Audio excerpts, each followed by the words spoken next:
called Jeff Pumfret, and I own a company called World Guitars. If I could have any guitar in the world, it's difficult. I think there'd have to be two. I couldn't have one. One would have to be a really old Strat with a rosewood fingerboard, like the guitar I had, something like a 5960 Strat, and the other guitar would have to be a PRS Custom 24. Couldn't be one, I'd have to have two. Okay, if I could have one, Rob. Sorry, Paul, it'd have to be the Strat. The coolest guy I've ever met in this industry. It's a bloody good question. Okay, I've been in this industry for 31 years this year. Started with Fender in 1979, and one guy who really springs to mind, who I really admired for his incredible guitar talent, great personality, funny guy. There's a guy called Steve Marriott that the older generation will remember. He was in a band called the Small Faces in the 60s. He was an astonishing guitarist. Terrible thing, the more beers he had, seriously, it just seemed the better he got. Saw him once on his birthday gig in Brentford, and it was one of the best gigs, the most coolest gigs I've ever been to. Steve was also a great customer at my original shop, which was Machine Head Music in Harlow in Essex, and Steve used to come in his bedroom slippers. He couldn't be bothered to put his shoes on. He used to come in and buy guitars, trade guitars. He was a very funny guy as well, and obviously tragically died in that freak accident where he went into his wardrobe when his house was on fire, thinking it was the front door. He was just the most amazing rock blues guitarist. He was just astonishing, and he traded, interesting, he traded his 1950 something Les Paul Jr. to me many years ago, probably in 1985. I sold it, which I thought was a really good price. I sold it for £425. Steve Marriott's 50s Les Paul Jr. God, that's unbelievable. Wish I still had it. I wouldn't have sold it if I'd known what was going to happen to him, you know, that we were going to lose him. So you've met Paul Gilbert, and he's played demos for you in clinics. Yes, I have met Paul. Tell me, what's he like to work with? Paul is the most sweetest, kindest, funniest, healthiest, very important, healthiest, loveliest guy you could ever meet. Monster crazy guitar player, we all know that. He's just one of the best at what he does. He does take it seriously, but there's always the fun factor with Paul. Paul was great, and it was an incredible gig we put on, really something special, especially when he did a song by the Monkees. You know, what the hell was Paul Gilbert doing a Monkees song? I'm a Believer it was amazing. What was the most expensive guitar I ever sold? Well, that wouldn't have been here at World Guitars. This would have been at Machine Head in, I think, the late, no, it was in this decade. It would have been a PRS Dragon. For the life of me, I can't remember if it was the single cut Dragon or a twin cut Dragon. One of them, I think, was about 18,000.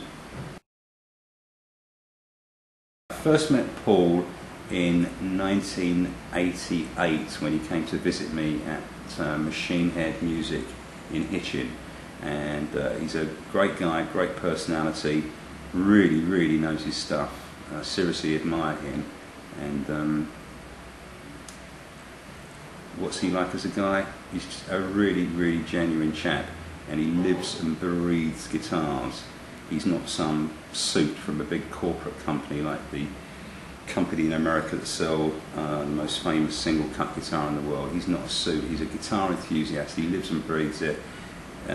He gets rather over, to me at times, rather over enthusiastic about certain things. There's nothing wrong with being over enthusiastic, but it reminds me of a few years ago, I think it was the NAMM show or the Frankfurt music show, and Paul called me over and he said, "Jeff, come here, you've got to hear my nickel covers." I did think he was joking, but he wasn't. He wanted me to hear his pickup covers. The guy really knows his stuff, right down to, here's a PRS here, here's a Custom 24. The screws that are used, like a Fender screw, like a scratch plate screw, the screws are even longer. There's little things that are so different, and Paul knows his stuff, and we all respect him. He's done an amazing job, and the quality of his guitars have if anything, I'm for sure they've just got better and better. For the young guy, say the young guy comes in with his mum and dad and buys a really good guitar to start with, not a cheapie, because that's a waste of money. Stating the obvious, practice, practice, practice, practice. Listen to all your favourite songs. There's nothing wrong with playing along to them, but obviously create your own style, your own technique, your own thing. But practice makes perfect, for sure. Yeah, obviously I've sold a lot of guitars. Lots of guys have been in and bought guitars from me over the years. One guy who springs to mind who has made a great career out of playing guitar, hugely talented guitarist called Rob Harris. Rob was a customer for many years at Machine Head in Hitchin. He did some sessions, he did some pub gigs like everybody. He then did a little gig with a little tour with a guy called Mark Owen when he split up to Take That. And Rob then got the audition. Never forget, he phoned me and he said, look, I've got an audition with JK, with Jamiroquai. And I said, Rob, don't worry, you'll get it. I was that confident, and Rob, unlike all the other guys that went for the audition, most guys that went along learnt 2 songs, 3 songs. Rob learnt 2 whole albums, and he got the gig. So Rob's done great. There's a few. Rob Harris, one of the best. Okay, I opened my first shop in Harlow in Essex, Machine Head Music #1, in 1983, and in 1984 I had a call from a company who said, we're starting a magazine, it's going to be called Guitarist, would you be interested in advertising with them? And I thought, what a great name for a magazine for us as a guitar shop. A bit of information, we were the first shop ever to advertise in Guitarist magazine. And have you got that advert to hand? I've got a terribly embarrassing advert to show you. Okay, this is an original copy here of the Machine Head Music ad dating back to November 1984. The text, the content is really is quite embarrassing, but at the time it was cool. Yeah, so we were the first shop to ever advertise with Guitarist Mag. Does that mean we get better rates now? No, we don't, but never mind. In 1992, I did a factory visit at the original PRS factory, and as you know, the original shop that I had was called Machine Head. Machine Head, the name was not these things, Machine Heads. It came from the name Machine Head by Deep Purple, you know, the famous album of '72. And so our corporate colour was deep purple because of Machine Head. And I was with Paul, and I said, Paul, look, we've got to do something special. It's our 10th anniversary. And Paul quickly, it's very faded now, so it didn't look this colour. Paul quickly grabbed a guitar body, and we mixed up this colour, this deep purple finish. It was the first purple finish they'd ever done. Did this deep purple finish, and we did a limited run of 10 guitars. And this is the original body, which there's some sweet words on the back there from Paul. I think it says the start of our limited edition, and this one being 0 of 10, because it's just a body. But yeah, originally it was a lovely deep purple finish. Now it's a shame it's all faded, but anyhow, so we did 10 guitars in 1992, and then for the 20th anniversary of Machine Head, we did 20 guitars, all numbered 1 to 20. And they're all sold now, although that's not strictly true. I kept 1 of the 10 and 1 of the 20. Whereas this guitar, okay, it was 1992, it was 18 years ago. These guitars, as I said, there was 10 of them. I think I sold them for about 2,000.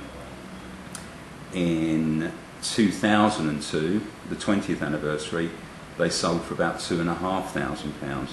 But now, as I said, you can't do that. They can't do a run of 10 guitars. The factory they just can't do that. They have to go to the private stock division. Okay, I retired in 2006, and after about 3 or 4 months, I was, you could say, bored. I really missed this industry terribly, but I didn't really want to go back to another Machine Head type shop, excuse me, which was a great shop, don't get me wrong. I wanted something really special. Had to be the right premises, something different. And as you know, Rob, this is an old Victorian magistrates courthouse. It's got so much character, and we stock just high end, and it's wonderful, a wonderful place for me and Smithy to work, but an incredible place for customers. It's really real chill out, you know. Okay, where I see myself in the future is not sitting on this sofa, but actually working a little harder than I am right now. In other words, I'm going to do this till I drop. I love it. I love fantastic guitars. I love them. I love good kit. It's not all about making and taking money. It really isn't. I just love good kit, and being surrounded by the best in the world is, the best products in the world is I'm a very lucky guy.